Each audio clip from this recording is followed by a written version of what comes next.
Bismillahirrahmanirrahim. Assalamualaikum warahmatullahi wabarakatuh.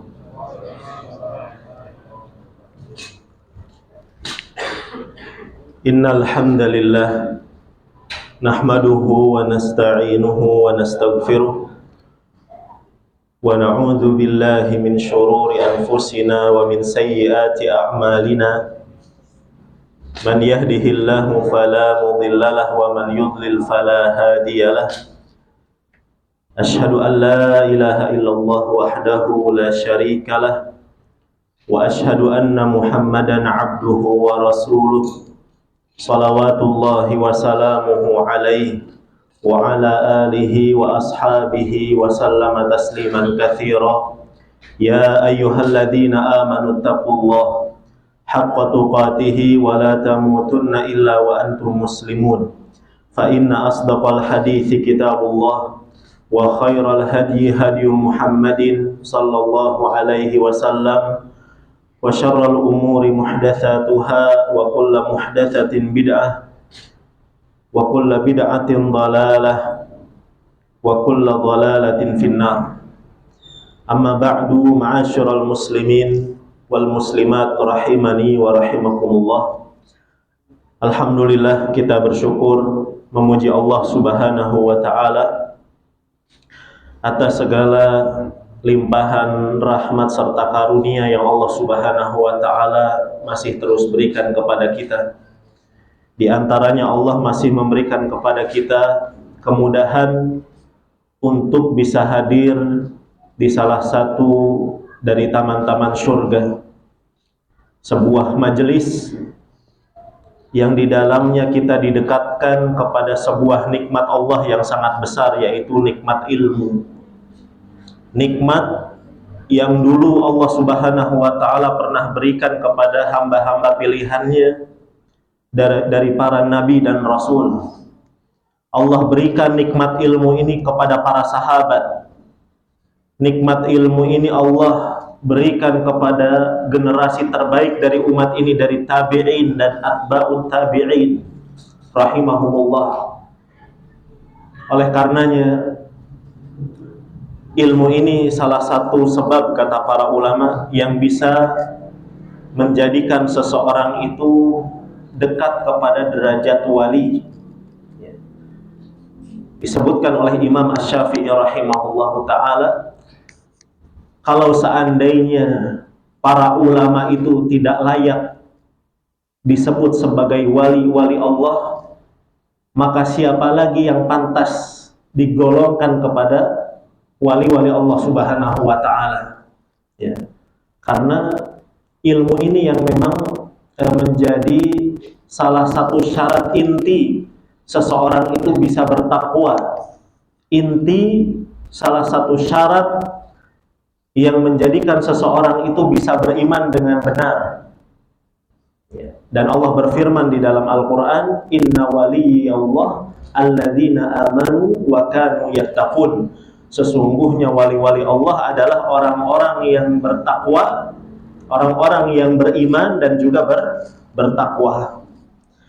Baik jamaah yang dimuliakan oleh Allah Subhanahu wa ta'ala, di kesempatan malam hari yang berbahagia ini kita akan melanjutkan kajian tafsir kita bersama surat yang mulia, yaitu surat Al-Ma'un. Sebuah surat yang para ulama juga mencoba berijtihad memberikan nama untuk surat ini. Jadi untuk masalah penamaan surat, di situ ada ranah ijtihad. Apa ijtihad, Pak? Ya, kesimpulan yang diusahakan oleh para ulama, dan itu boleh. Tidak seperti halnya urutan ayat di dalam Al-Quran. Ya, Alhamdulillahirabbil alamin itu pasti sebelum Ar-Rahmanir Rahim, tidak boleh dibolak-balik. Dalam masalah urutan ayat, maka di situ kata para ulama tauqifi. Tauqifi itu apa? Hak prerogatif Nabi Shallallahu Alaihi Wasallam. Sedangkan dalam masalah nama-nama surat, di situ ada ranah ijtihad. Kata para ulama, di antara nama lain dari surat Al-Ma'un, di pertemuan sebelumnya kita sudah menyebutkan prolog ya tentang sababun nuzul dan beberapa poin lainnya. Surat ini juga disebut dengan surat At-Takdzib. At-Takdzib. Ada yang menamakannya juga dengan surat Ad-Din, boleh. Ada yang menamakan surat ini juga dengan surat Ar-Ra'aita atau surat Ar-Ra'aital ladzi. Ya, ini beberapa nama untuk surat Al-Ma'un. Dan juga yang terakhir, sebagian ulama menyebutnya dengan surat Al-Yatim.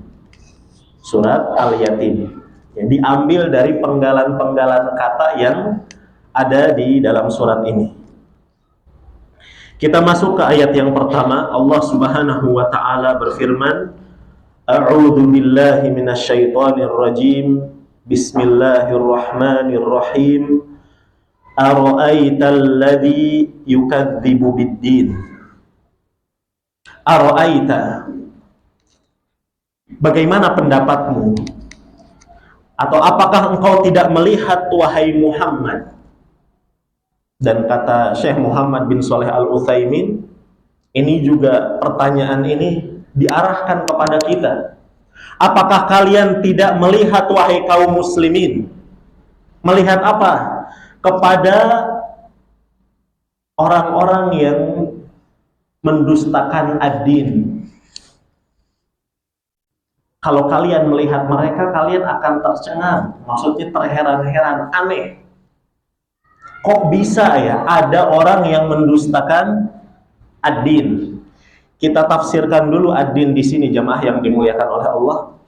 Al-Imam Ibnul Jauzi di dalam tafsirnya menyebutkan tafsir dari kata ad-din di ayat yang pertama sekurang-kurangnya ada 3 atau 4 tafsiran.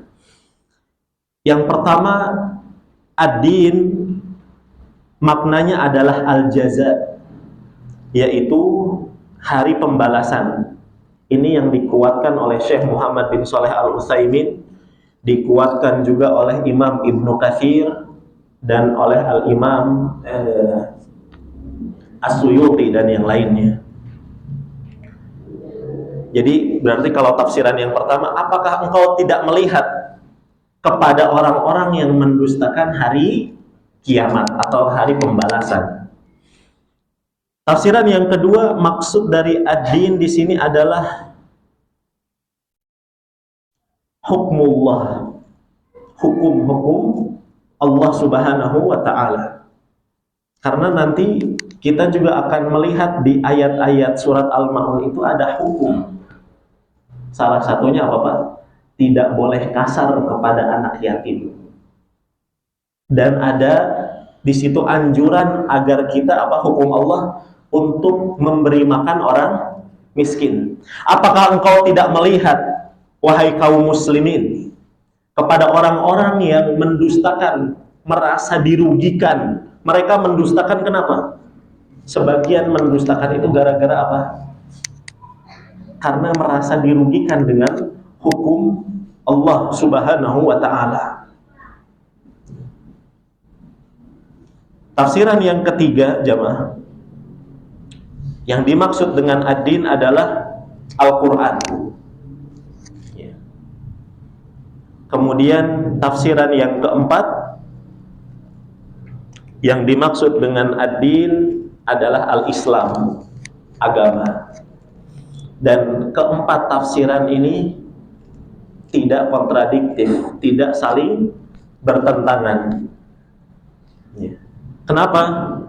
Kalau kita tafsirkan dengan al-jaza, hari kiamat atau hari pembalasan, beriman kepada hari pembalasan bagian dari hukum atau bagian dari rukun Islam, bagian dari ajaran Islam. Dan itu juga bagian dari hukum Allah, ketetapan Allah. Dan beriman berkaitan dengan beriman kepada hari pembalasan itu juga tertera di dalam mana? Di dalam Al-Quran. Jadi keempat tafsiran ini tidak bertentangan. Baik.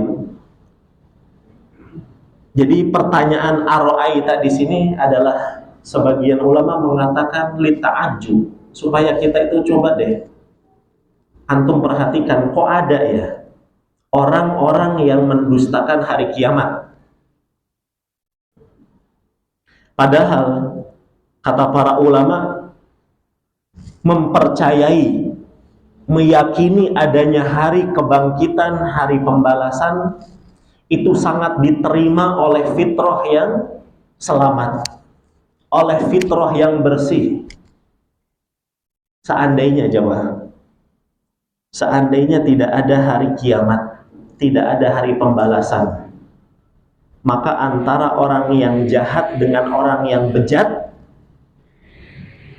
tidak ada bedanya. Iya enggak? Akhirnya maksudnya, akhir dari orang yang bejat dengan orang yang maaf, dengan orang yang baik, dengan orang yang soleh, itu tidak ada bedanya. Kenapa Allah jadikan adanya hari pembalasan? Supaya nanti dibedakan derajatnya. Orang-orang yang soleh mendapatkan derajat yang tinggi, sedangkan orang-orang yang bejat, yang buruk, itu mereka akan mendapatkan darokat. Darokat itu apa? Tingkatan-tingkatan yang ke bawah, yang rendah. Ini fitrah, menerima. Ya. Kemudian kata para ulama, alasan yang kedua, harusnya mereka itu tidak mendustakan dengan hari kiamat ini. Kenapa? Karena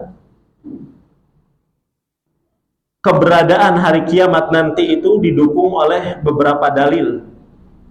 Yang pertama yang kita sudah sebutkan tadi, dalil fitrah.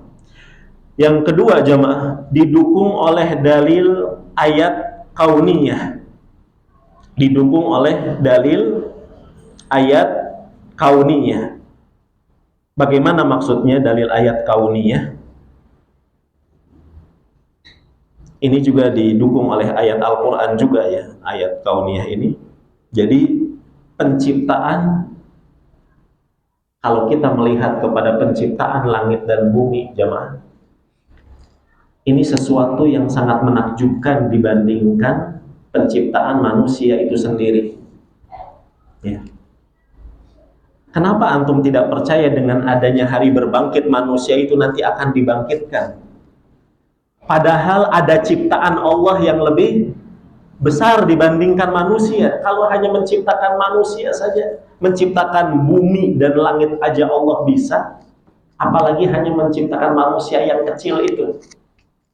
Makanya di dalam Al-Quran Allah subhanahu wa ta'ala berfirman, la khalqus samawati wal ard akbaru min khalqin nas. Bahwasannya penciptaan langit dan bumi itu lebih besar dibandingkan penciptaan manusia. Ini berarti dalil kauniyah yang didukung oleh Al-Quran. Coba pikirkan, kenapa kok sampai ada orang yang mendustakan hari berbangkit itu? Yang ketiga jamaah, dalilnya adalah dalil sejarah, ya. Dalil yang sifatnya sejarah, berarti sejarah itu maksudnya peristiwa yang pernah terjadi sebelum kita, sebelum adanya hari kiamat nanti jamaah. Apakah Allah pernah membangkitkan manusia yang tadinya mati jadi hidup kembali? Pernah tidak? Sebut saja Ashabul Kahf, walaupun bahasanya itu tidur, ditidurkan selama 309 tahun, tapi dalam sebagian literasi yang namanya tidur itu disebutnya apa? Kematian kecil. Allah mampu mematikan sementara Ashabul Kahf selama 309 tahun, kemudian dihidupkan lagi. Contohnya lagi misalkan di kasusnya seorang yang dikultuskan oleh orang-orang Yahudi, yaitu Uzair, ya.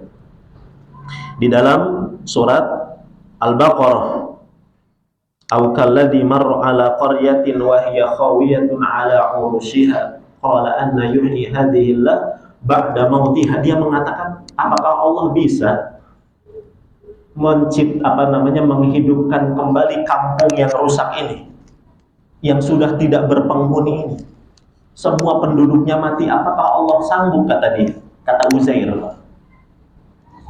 Kemudian Allah pun fa'amatahullah, Allah pun, lihat bahasanya, mematikan si Uzair ini berapa? Mi'ata'am, 100 tahun. Berarti durasinya lebih singkat dibandingkan Ashabul Kahf? Tidak, lebih singkat. Tapi memang di situ Uzair beda dengan Ashabul Kahf. Kenapa, Pak? Jasadnya dirusak sama Allah. Maksudnya betul-betul busuk, betul-betul jadi tengkorak. Fa'amatahullah mi'ata'am, Allah matikan dia selama 100 tahun. Tsumma ba'atsah, setelah itu Allah pun bangkitkan kembali. Setelah bangkit, dalam beberapa tafsir disebutkan yang pertama kali Allah hidupkan adalah matanya. Supaya apa? Supaya Uzair bisa melihat, Pak, bagaimana proses Allah itu membentuk kembali tubuh dia. Kemudian Uzair disuruh melihat bagaimana Allah menciptakan lagi bukan hanya manusia, keledai. Keledai yang dia miliki Allah matikan juga, kemudian Allah bangkitkan. Fangzur ila himarika, kata Allah. Lihatlah wahai Uzair kepada keledaimu itu. Walinaj'alaka ayatan linnas, supaya Allah menjadikan ini sebagai tanda-tanda kebesaran Allah. Ini berarti dalil yang kedua, jemaah. Apa dalil yang ketiga? Dalil sejarah.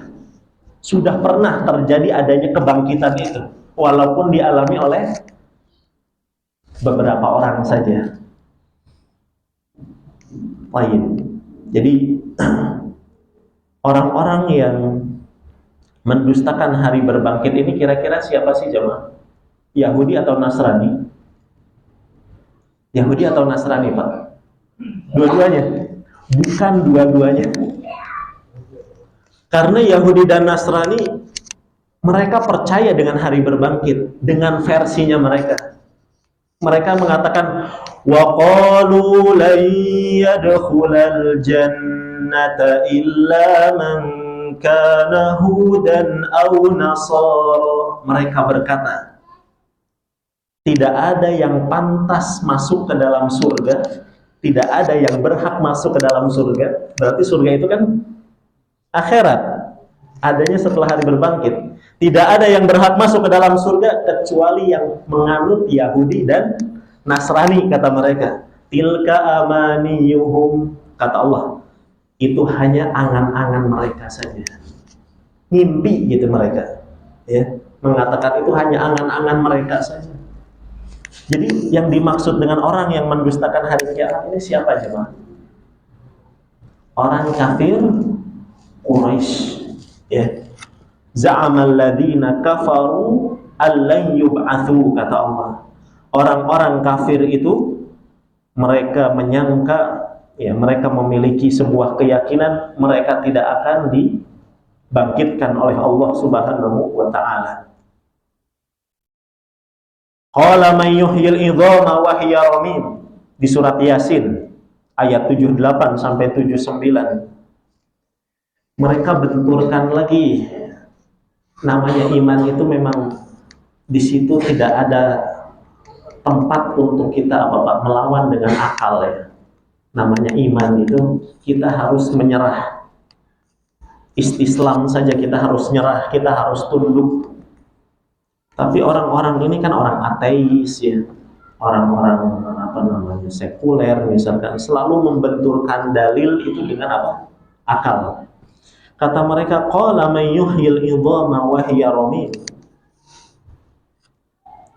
Bagaimana? Siapa sih yang bisa menghidupkan tulang-tulang yang sudah remuk, yang sudah berbaur dengan tanah, bercampur dengan tanah?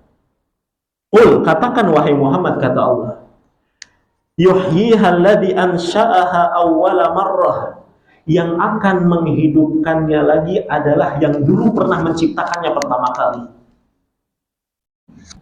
Dulu sebelum ada manusia, belum ada sampel, belum ada contoh, Allah mampu menciptakan kita, apalagi sekarang udah ada sampelnya gitu.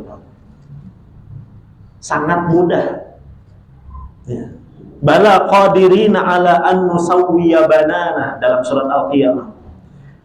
Tentu saja kata Allah, bahkan Allah mampu menciptakan manusia itu sampai ke ujung-ujung jari dia. Kenapa disebutkan ujung jari? Karena ujung jari ini adalah bagian yang terakhir dari raga manusia. Kalau ujung jarinya sudah jadi, berarti yang sininya juga sudah jadi gitu Pak. Dan mungkin ini adalah bagian yang terumit ya, bukan salah satu bagian yang paling detail banana ini jemaah. Jari-jari ini. Makanya disebutkan katanya di dunia ini tidak ada sidik jari manusia yang sama. Allah mampu menghidupkannya lagi dan gak akan tertukar sidik jari kita. Ini Allah menegaskan di dalam Al-Quran. Kalau tadi kita mau tambahkan juga ada kejadian yang dalam hadis Bukhari, hadis yang sahih. Menciptakan manusia ini Allah tidak perlu turun tangan jemaah. Maksudnya tidak perlu Allah menciptakan langsung dengan tangannya. Hanya cukup dengan ucapan apa? Kun fayakun. Hanya Allah memerintahkan misalkan kepada bumi, wahai bumi, kumpulkan lagi itu tulang-tulang dulu yang pernah hancur. Jadi ada Bani Israel yang mungkin kita dulu pernah menyinggungnya di majelis ini. Kata Nabi SAW, ada seorang Bani Israel yang dia melampaui batas. Kemudian dia berwasiat kepada putra-putranya, apabila aku mati, fa'ahriquni, bakar aku. Kemudian summat hanuni, jasadku yang sudah gosong itu tolong ditumbuk. Summa dzarruni fi yaumin asif, dalam satu riwayat setelah kalian tumbuk tolong taburkan abunya, abu dari tulang-tulang yang sudah ditumbuk tadi di sebuah musim yang sedang terjadi angin yang begitu kencang, supaya abunya itu betul-betul terpisah gitu Pak. Apa kata si hamba ini? Kalau seandainya Allah mampu ya, menciptakan aku, kalau Allah Subhanahu wa ta'ala mampu menciptakan aku, maka aku akan diadab oleh Allah Subhanahu wa ta'ala dengan adab yang sangat pedih. Sepertinya Allah sulit. Ini dengan kebodohan dia. Sepertinya kalau nanti proses kematianku itu seperti yang tadi aku diktekan, Allah sulit untuk menciptakan aku lagi. Apa kata Nabi SAW? Kata Allah ya, kepada bumi, wahai bumi, kumpulkan kembali jasad-jasad itu, tulang-tulang yang sudah remuk itu. Kemudian bersatu kembali. Ya, Allah cukup memerintahkan kepada makhluknya yang lain. Kemudian si hamba ini pun kembali hidup. Kemudian Allah bertanya kepada dia, ma hamalaka ala ma sana'ta, wahai hambaku, apa yang mendorongmu untuk berwasiat demikian? Maka si hamba ini mengatakan, makhafatuka ya Rabb, aku berwasiat demikian karena aku takut diadab ya Allah. Mudah-mudahan tadinya kalau engkau ya, kalau seandainya engkau tidak mampu, berarti aku tidak jadi diadab. Ternyata engkau tetap mampu ya Allah. Aku melakukan itu karena aku takut dengan adabmu. Apa kata Allah Subhanahu wa ta'ala? Ya, Allah pun kata Nabi, faghfaralah, Allah mengampuni si hamba tersebut karena rasa takutnya kepada Allah Subhanahu wa ta'ala. Ini jemaah, beberapa dalil yang mungkin ya bisa membantah sekaligus menguatkan keyakinan kita supaya tidak ragu dengan adanya hari pembalasan, hari berbangkit. Ara'aital ladzi yukadzibu biddin. Tafsiran yang lain jemaah dari ayat yang pertama ini, apakah engkau tidak melihat dengan sifat dan keadaan orang-orang yang mendustakan hari kiamat? Kalau tadi tafsiran yang pertama yang kita jelaskan agak sedikit panjang tadi jemaah, kita herannya kepada apa? Kedustaan dia. Kedustaan orang yang mendustakan hari kiamat. Kalau tafsiran yang kedua, kata Allah, apakah kalian tidak memperhatikan kepada sifat atau kepada keadaan orang-orang yang mendustakan hari kiamat? Bagaimana sifatnya? Dijelaskan di ayat yang kedua. Ketika seseorang itu mendustakan hari kiamat, lihat. Fadzalikal ladzi yad'ul yatim. Ketika seseorang itu mendustakan hari kiamat, maka kedustaannya itu yang mendorong dia, mereka adalah orang-orang yang mendorong. Yad'u itu artinya mendorong, berbuat kasar kepada siapa? Kepada anak-anak yatim. Fadzalikal ladzi yad'ul yatim. Jadi karena mereka tidak percaya dengan hari kiamat, dengan hari berbangkit, hal yang demikian itu yang membuat mereka itu berbuat semena-mena kepada siapa? Orang anak yatim, kepada pihak yang lemah.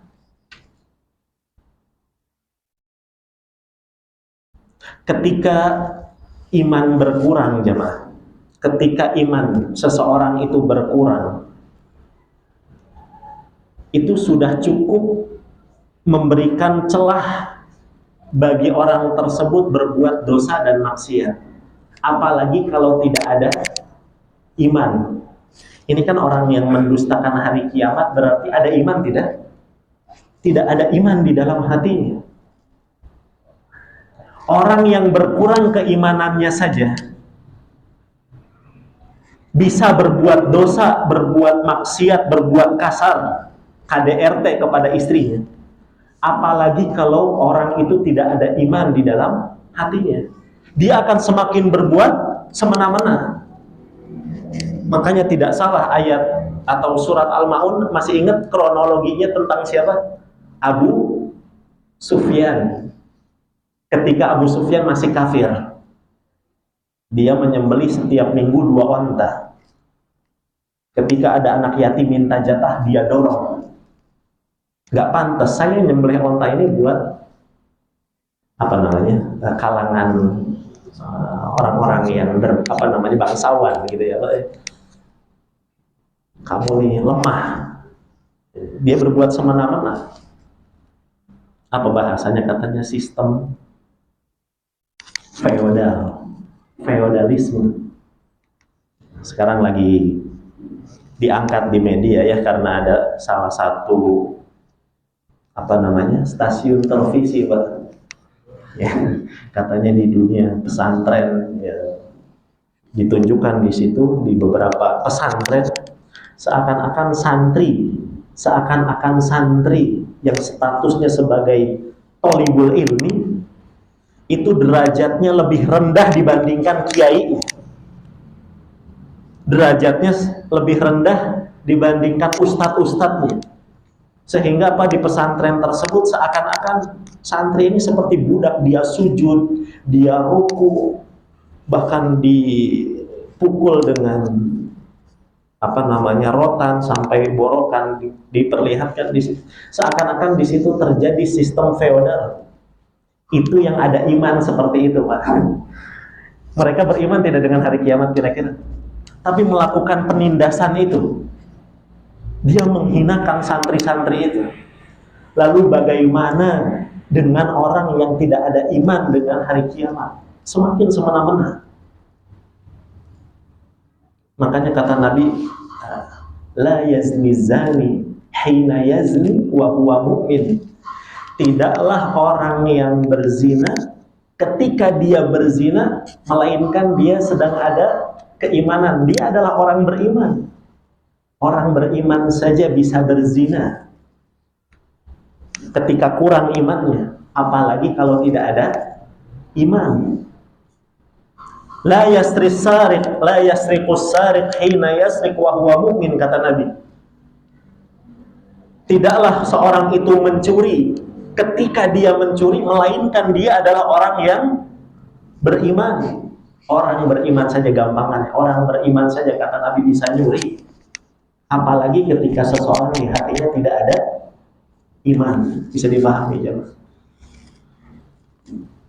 Padzalikal ladzi yad'ul yatim, gara-gara mendustakan hari kiamat sehingga mereka berbuat semena-mena dengan anak-anak yatim itu. Faedah yang kita bisa ambil dari ayat yang kedua ini jemaah, yang pertama kita coba ingin mengetahui apa sih yang dimaksud dengan yatim, siapa mereka. Ya, para ulama menjelaskan al-yatim man faqada abahu dunal bulugh, yaitu seorang anak yang kehilangan ayahnya ketika dia sebelum menginjak usia balik. Kalau sudah balik, apakah status yatim masih ada jemaah? Hilang. Sudah. Anak umur 17 itu udah jangan disebut yatim lagi. Ya, karena dia sudah balik. Nah, ini seorang anak, baik itu laki-laki ataupun perempuan yang kehilangan ayahnya, disebutnya yatim. Kalau kehilangan ibu disebutnya apa? Itu bahasa Indonesia. Kalau bahasa Arab, dalam bahasa para ulama disebutnya aji. Al-aji, ya. Beda antara manusia dengan hewan jamaah, kata para ulama. Kalau manusia disebut yatim kalau kehilangan ayah.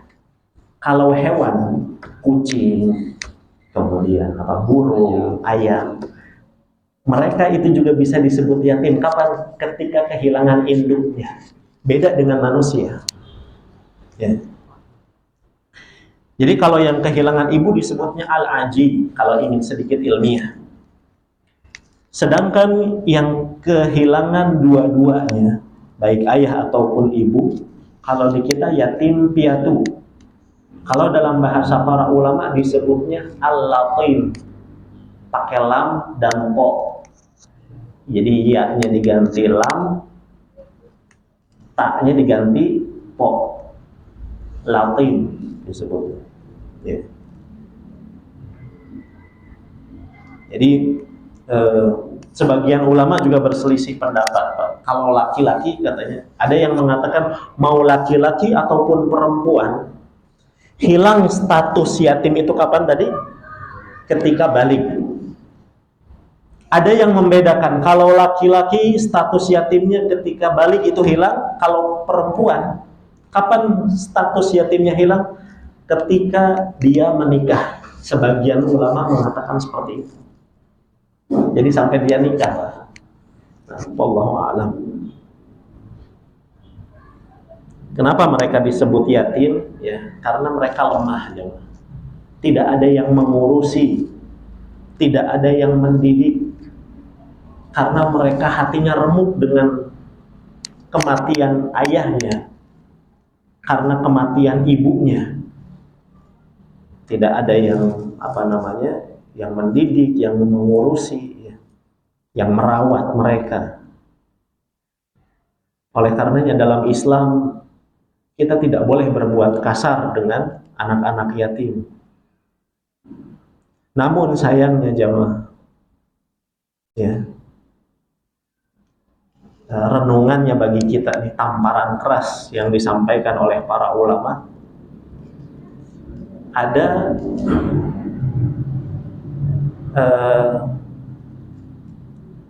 kejadian atau fenomena yatimnya karena memang kehilangan ayah dan ibunya. Tapi di sisi lain ada fenomena yang miris juga. Ibu bapaknya masih ada, ibu dan bapaknya masih ada, tapi keadaan anak itu seperti yatim. Kenapa?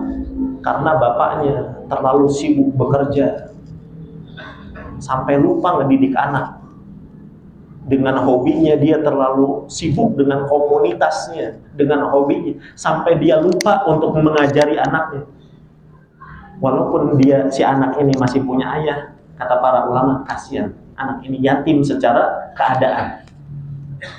Ibunya juga sama, ya, dalam satu syair disebutkan, laisal yatim manintaha abawah. Yang yatim itu bukan hanya untuk anak yang kehilangan ayah dan ibunya. Yang ayah dan ibunya itu sudah selesai dari kehidupan dunia, sudah mati. Ya. Akan tetapi, ya, wa khallafahu dzalilan innal yatim huwa alladhi talqa lahu amma takhallafat au aba mashghula umman takhallafat au aban mashghula. Akan tetapi yang disebut dengan yatim juga adalah seorang anak yang dilepaskan oleh ibunya. Maksudnya ibunya nggak mau ngurus karena sibuk dengan gadgetnya, dengan TikToknya, dengan Shopee, ya, dengan gadgetnya. Dia tidak peduli dengan anaknya, atau karena dia memiliki seorang ayah yang sangat terlalu sibuk. Nah, jadi ada memang yatim yang secara hakikat gitu, Pak. Ada yatim yang secara keadaan atau hukum. Contoh misalkan anak zina. Anak zina dihukumi yatim tidak? Kata sebagian ulama iya. Anak zina, kasihan dia, bapaknya tidak jelas, jemaah. Bapaknya tidak jelas. Atau kata Syekh Abdul Razak, anak-anak gelandangan di pinggir-pinggir jalan, mungkin ketika malam dia tidur di depan ruko. Itu kan mereka statusnya mungkin bukan yatim secara hakiki, tapi secara hukum dia seperti anak yatim. Maka berbuat baiklah kepada mereka, jangan dikasari.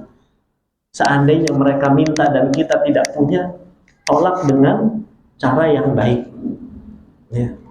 Jangan seperti Abu Sufyan, ya, ketika tadi sebelum kafir didorong, dibentak, dikasari. Faedah yang berikutnya, jamaah yang dimuliakan oleh Allah Subhanahu wa taala, yang diperingatkan oleh Islam,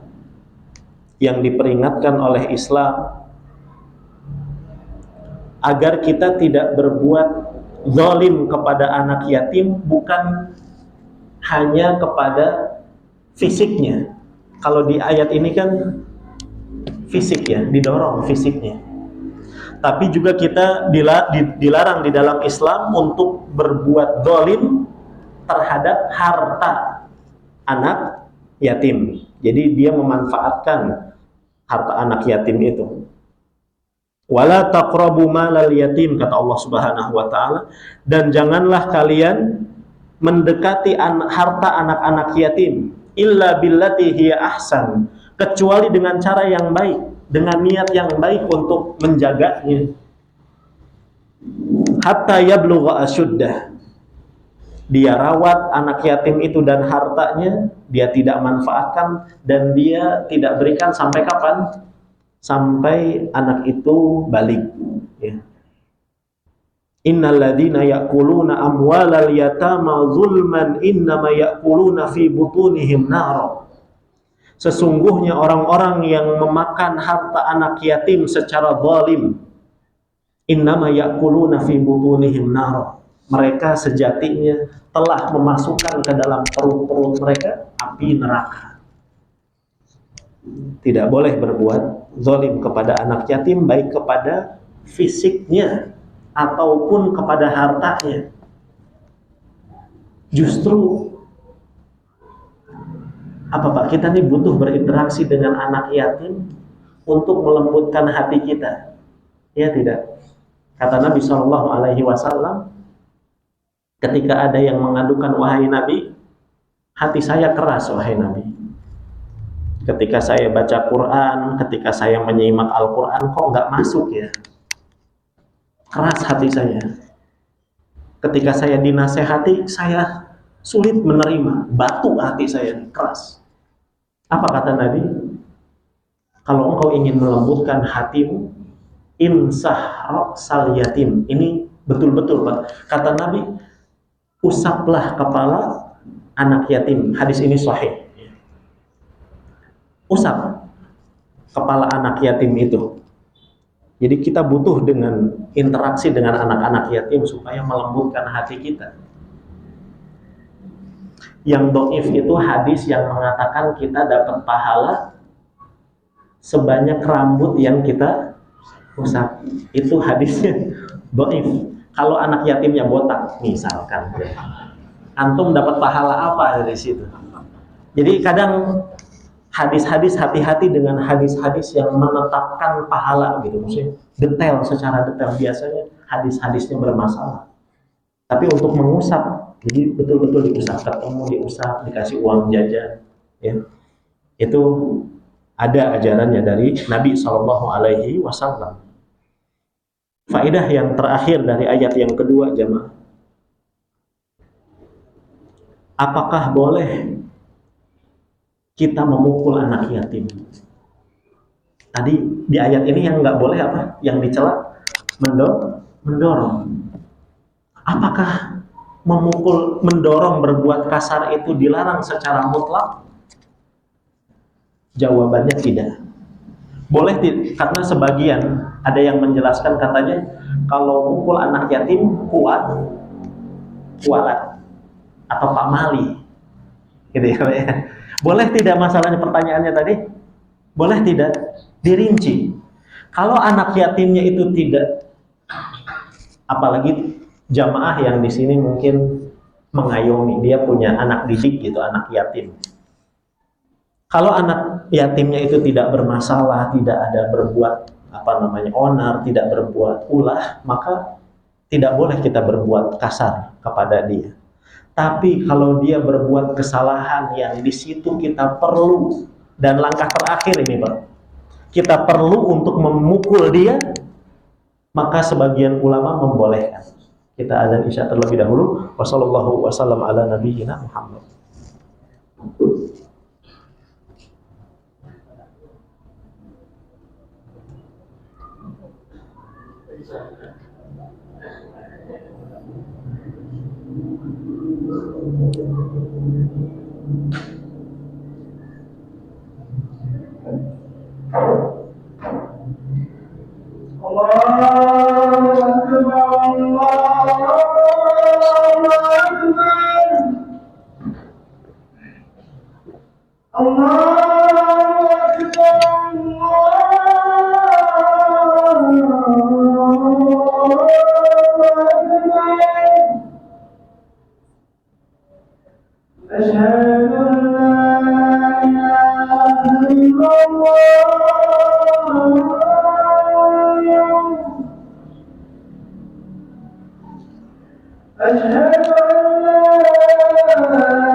Izin untuk melanjutkan sedikit ya, Bismillah. Alhamdulillah wassalatu wassalamu ala Rasulillah amma ba'd. Tadi kita berada di poin faidah dari ayat yang kedua.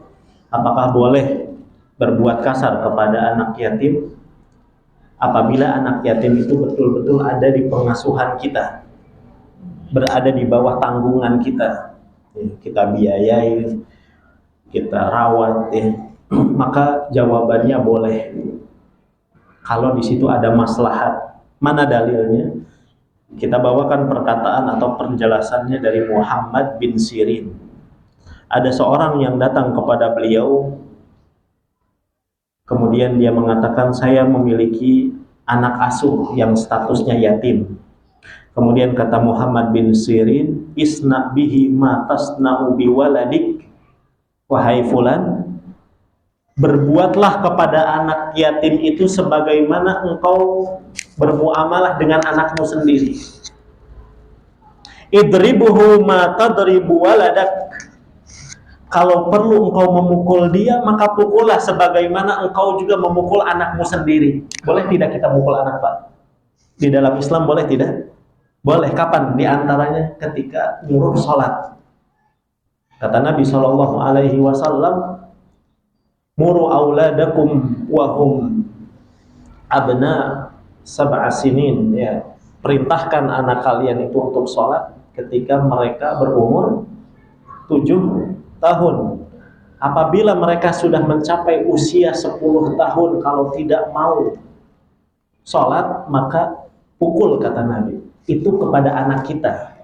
Maka kata Muhammad bin Sirin, pukullah anak yatim itu sebagaimana engkau juga memukul anakmu sendiri. Boleh-boleh saja kalau di situ memang ada maslahat. Yang terakhir jamaah dari faedah ayat yang kedua, cukup satu hadis dari Nabi ya yang memotivasi kita untuk berbuat baik kepada anak yatim, agar kita ini memiliki perbedaan dengan akhlaknya orang-orang yang kafir, orang-orang yang mendustakan hari kiamat. Kata Nabi SAW memotivasi kita, ana wa kafilul yatim fil jannati hakada.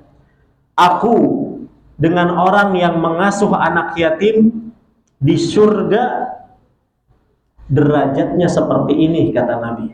Beliau menggabungkan antara telunjuk dan jari tengahnya. Derajatnya itu sangat tipis, Pak. Jadi kata para ulama, di antaranya Imam Ibnu Hajar, orang yang mengasuh anak yatim, menyantuni anak yatim, itu tidak sederajat dengan Nabi. Tidak bareng gitu surganya. Hanya apa, Pak? Selisih sedikit saja. Berarti orang yang mengasuh anak yatim itu tetangganya Nabi SAW. Dia akan menjadi tetangga Nabi. Maka tidak ada derajat yang paling tinggi di surga ya, melebihi orang-orang yang bisa dekat dan bertetangga dengan Nabi SAW.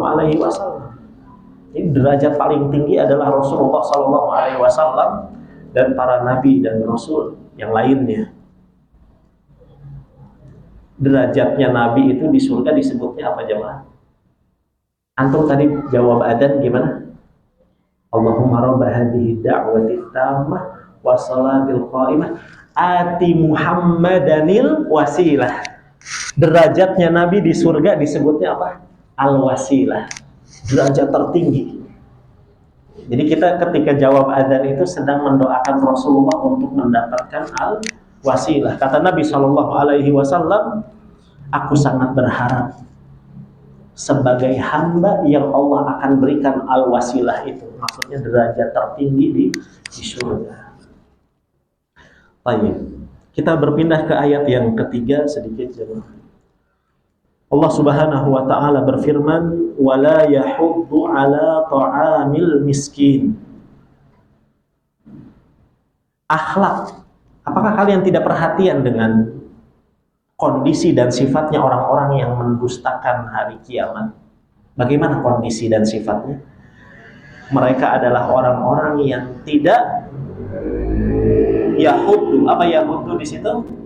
Yahuthu, yang tidak memotivasi, tidak mengajak, tidak menganjurkan orang lain untuk memberi makan orang miskin.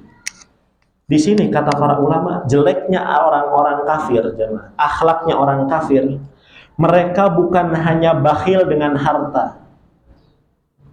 Mereka bukan hanya bakhil dengan harta mereka, akan tetapi mereka juga bakhil dengan ide dan ilmu mereka. Jadi jangankan dengan harta, mereka nyuruh orang lain untuk berbuat baik kepada orang miskin saja tidak mau. Ini jeleknya orang ya, yang tidak beriman kepada hari akhir. Jadi nggak ada motivasi berbuat baik gitu Pak. Ya. Bahkan tadi saya katakan di awal bahwa mereka sebagian merasa dirugikan dengan hukum Allah ini. Berbuat baik kepada yatim dan berbuat baik kepada orang miskin, merasa dirugikan. Saya yang nyari rizki, kok malah sebagian rezeki saya harus saya berikan kepada mereka, enak saja. Sebagian merasa dirugikan dengan hukum Allah ini. Padahal kata Nabi SAW, Pak, kita butuh sama orang miskin ini. Justru kadang kita harus berterima kasih. Mungkin di satu sisi orang miskin, kalau kita beri makan orang miskin, mereka bilang terima kasih, jazakallahu khairan. Kita pun jamaah harus mengucapkan kepada mereka terima kasih juga, jazakallahu khairan. Kenapa? Kata Nabi SAW, innama tunsaruna wa turzaquna illa bidu'afaikum. Wahai para sahabatku, sesungguhnya kalian itu ditolong oleh Allah dan diberikan rizki oleh Allah disebabkan orang-orang lemah di sekitar kalian. Kadang doanya mereka itu lebih mustajab dibandingkan kalian, wahai orang-orang kaya, wong sugih misalnya. Jadi kita butuh dengan orang-orang miskin ini jemaah, berbuat baiklah kepada mereka. Indahnya akhlak Islam, jangankan kepada manusia yang butuh makan. Kalau ada binatang yang haus, kalau ada binatang yang butuh makan, kita dianjurkan ngasih tidak? Kita suruh ngasih, kata Nabi. Jangan nyiksa binatang. Itu indahnya akhlak Islam. Kepada binatang saja kita harus berbuat baik, terlebih lagi kepada manusia. Ya. Dan Nabi SAW, beliau sendiri yang mencontohkan, jangan menjadi orang yang pelit baik dengan harta ataupun dengan ide. Kalau nggak punya harta, minimalnya nyuruh orang, memotivasi orang. Ya. Contoh misalkan Nabi Pak pernah memotivasi kita semua. Tidak beriman kepadaku, kata beliau, tidak disebut beriman kepadaku, tidak sempurna imannya orang yang melalui waktu malamnya dalam kondisi kenyang, sedangkan tetangganya dalam kondisi lapar. Jelek orang seperti itu, kata Nabi. Dan lihatlah kepada akhlaknya para sahabat radhiyallahu anhum ajmain. Ya. Ketika Nabi SAW didatangi oleh seseorang musafir, dia mengatakan dalam hadis riwayat Muslim, inni ubdi, wahai Nabi, kendaraan safarku mati. Fahmil nih, tolong kasih bekal dong buat saya. Ada nggak sih kendaraan dari antum buat saya lah? Saya mau safar. Apa kata Nabi? Ma'indi, saya nggak punya. Kalau saya punya, saya kasih. Ternyata Pak, keluhannya si orang ini, si musafir ini didengar oleh sahabat yang lain. Kata sahabat yang lain, wahai Nabi, saya juga nggak punya. Ana adulluhu ala man yahmilu. Akan tetapi saya akan antar orang ini kepada orang yang bisa membantu dia. Berarti dia apa Pak? Akan memotivasi sahabat yang lain. Kata Nabi SAW, man dalla ala khairin falahu mithlu ajri fa'ilih. Barang siapa yang menunjuki orang lain kepada kebaikan, maka dia akan mendapatkan pahala yang semisal. Sekalipun ente tadi nggak mengeluarkan harta, ente hanya ngajak orang lain untuk membantu si musafir ini, antum akan mendapatkan pahala yang sama, kata Nabi. Ini keuntungan untuk orang-orang yang memotivasi orang berbuat baik. Ya, salah satunya berbuat baik dengan cara memberi makan orang miskin, ya. Jadi memberi makan orang miskin itu bukan hanya memasukkan makanan ke dalam perutnya, Pak. Tapi sejatinya dia juga sedang memasukkan kebahagiaan ke dalam diri orang miskin itu. Dan Nabi SAW ketika ditanya, wahai Nabi, amalan apa yang paling dicintai oleh Allah? Amalan apa yang paling dicintai oleh Allah? Kata Nabi, sururun tudkhiluhu ala qalbil muslim. Kebahagiaan yang engkau masukkan ke dalam diri seorang muslim, itu yang paling dicintai oleh Allah Subhanahu wa taala. Nah, mungkin ini yang bisa kita pelajari insyaallah untuk ayat 4, 5, 6 dan 7 kita akan singgung di pertemuan berikutnya. Kurang lebihnya saya mohon maaf. Kalau ada pertanyaan, satu pertanyaan dari Bapak Ibnu sebentar, Pak. Ya. Silakan, Pak.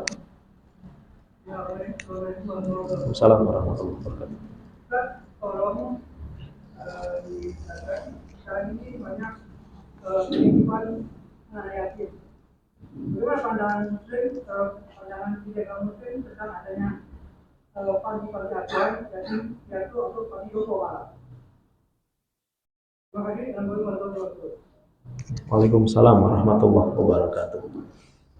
Baik, berkaitan dengan adanya lembaga-lembaga yang mengurusi anak yatim, tentunya ini perlu kita dukung, jamaah. Bahkan sekarang ada bukan hanya panti jompo atau panti yatim, tapi juga ada pesantren yatim, ya. Misalkan juga ada pesantren janda, ya. Ini kan orang-orang lemah, jamaah, ya. Maka kita harus dukung. Kalau misalkan, dan itu memudahkan kita. Terkadang kita mungkin bingung di mana anak yatim ini. Dan anak yatim ini para ulama membagi dua, jemaah. Ada anak yatim yang bagian dari keluarga kita. Misalkan cucu bapak tadi meninggal ayahnya, berarti cucu antum yatim bukan? Yatim, berbuat baik kepada dia, dan itu yatim untuk diri sendiri, maksudnya keluarga sendiri. Dan kita juga berbuat baik kepada yatim orang lain. Ya. Ketika kita susah, dengan adanya lembaga ini memudahkan kita untuk menyalurkan harta kita, menyalurkan apa yang kita miliki, pakaian dan seterusnya kepada anak-anak yatim ini.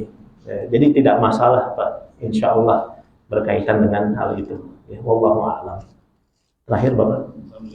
Waalaikumsalam warahmatullahi wabarakatuh.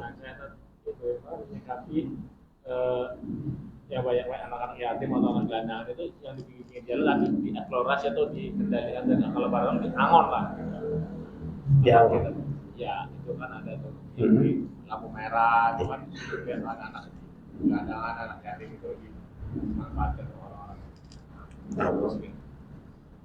Barakallahu fiik. Ya, berkaitan dengan menyalahgunakan, berbuat zalim kepada anak yatim, salah satunya bukannya dididik, ya, bukannya dirawat, tapi disuruh bekerja, ya, kayak diperbudak, disuruh bekerja ya, ini tentunya bagian dari yadu'ul yatim. Akhlak seperti itu bagian dari berbuat kasar kepada anak-anak yatim yang harusnya mereka itu dididik, ya, diayomi, kemudian dirawat. Kalau bisa tadi diarahkan kepada pesantren-pesantren yang menerima anak-anak yatim, malah justru diangon tadi, disuruh ngamen, disuruh ngemis. Ini tentunya bukan bagian dari berbuat baik kepada anak yatim, ya. Atau sebagian Pak Ustadz kita ya, dengan intermezzonya, kalau antum ingin berbuat kepada anak yatim, salah satunya apa jamaah? Menikahi ibunya. Wallahu a'lam, demikian. Kan yang meninggal ayahnya ya Pak. Jadi berbuat baik kepada anak yatim, menikahi ibunya. Wallahu a'lam. Kurang lebihnya saya mohon maaf. Kita tutup dengan doa kafaratul majlis. Subhanakallahumma wa bihamdika asyhadu an la ilaha illa anta astaghfiruka wa atubu ilaik. Assalamualaikum warahmatullahi wabarakatuh.